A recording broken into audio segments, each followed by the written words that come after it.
Je vais essayer de vous expliquer un truc vraiment très compliqué. Tellement compliqué que, en fait, j'ai pas tout compris. C'est le problème du dollar. Alors, c'est vraiment un truc d'actualité parce que on est en train de changer de monde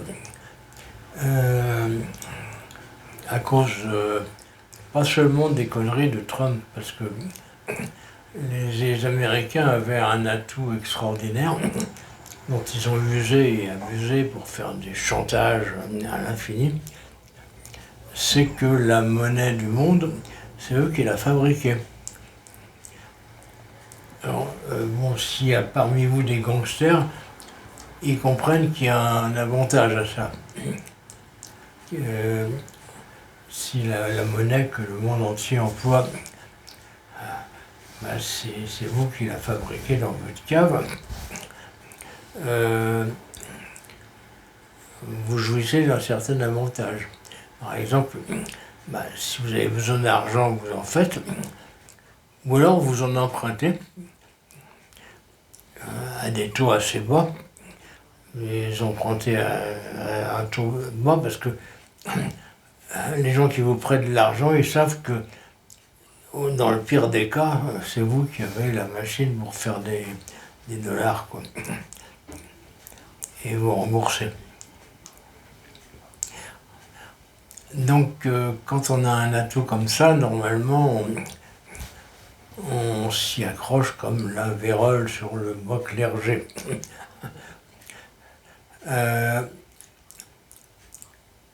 Ben, Trump, c'est pas le seul fossoyeur de l'économie américaine, hein. Je veux dire, ça fait des décennies que les Américains usent et abusent du moyen de pression lié au dollar. C'est-à-dire que si vous commercez avec des dollars, comme tout le monde, eh ben vous n'avez pas le droit de faire tout un tas de trucs. Si les États-Unis ont décidé qu'on ne commerce plus avec l'Iran, eh ben si vous faites du commerce avec l'Iran en dollars, paf, vous vous retrouvez sous le coup de sanctions monstrueuses. Alors soit vous payez des énormes amendes, soit vous êtes viré des États-Unis, donc vous êtes mort. Commencez à piger le truc. Et puis récemment, Trump il a fait un truc un peu nouveau. C'est-à-dire qu'il a pris des mesures dont lui-même reconnaissait qu'elles étaient vouées à faire descendre le cours du dollar. Ah oui, mais les gens qui investissent un peu partout dans le monde, entre autres aux États-Unis, ils tiennent quand même à ce que le cours du dollar soit maintenu. Pas avoir un connard qui dise je vais faire marcher la planche à billets. Moi, c'est ce qu'il voulait faire avec la Fed. La Fed, c'est l'imprimeur des dollars, en gros, hein. Il voulait virer le patron parce qu'il voulait faire le con avec la machine à imprimer des billets. Bon, personne n'a voulu, hein. La Cour suprême a dit non. Mais tout le monde est quand même carrément inquiet, quoi. Bon.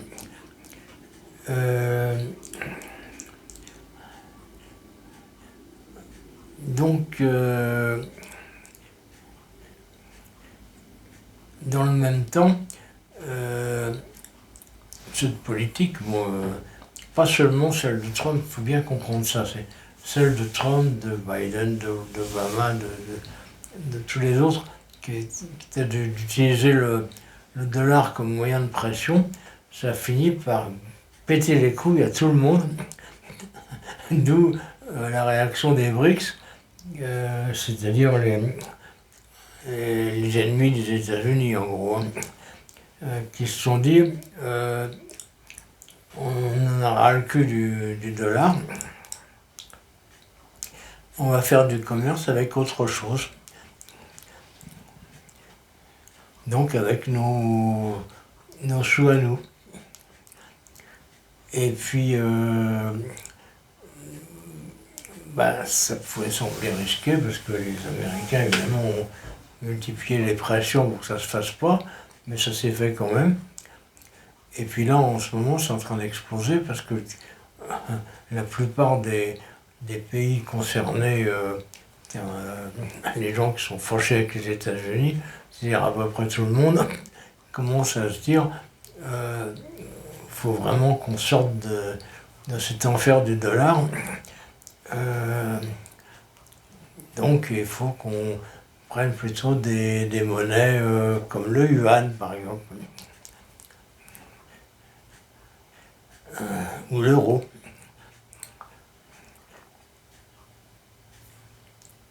Là, c'est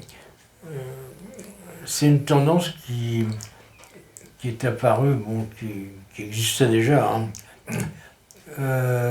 Mais avec Trump, ça a commencé vraiment à se réaliser. Et sonner-là de la domination économique américaine. C'est l'impression que j'ai, même ce connard de Alain qui est d'accord avec moi.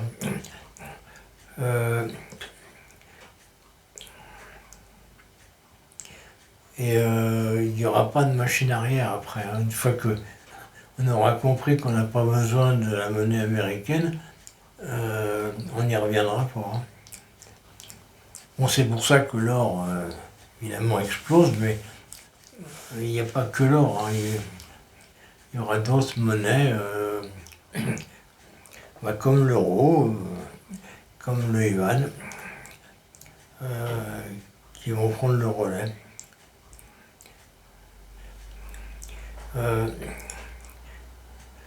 Je pense que les Américains, ils n'ont jamais eu un président aussi con.